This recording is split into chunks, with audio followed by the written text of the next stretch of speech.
সুপ্রিয় দর্শক, আপনারা অনেকেই বেগুনের চাষ করে থাকেন। কেউ জমিতে চাষ করেন, কেউ বা টবে, আবার অনেকে ছাদ বাগানে বর্তমানে চাষ করছেন।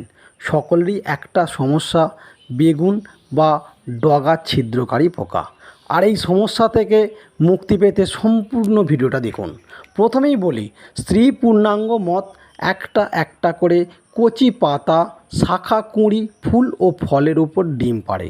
কিছুদিনের মধ্যেই এই ডিমগুলি ল্যাদা পোকায় পরিণত হয়।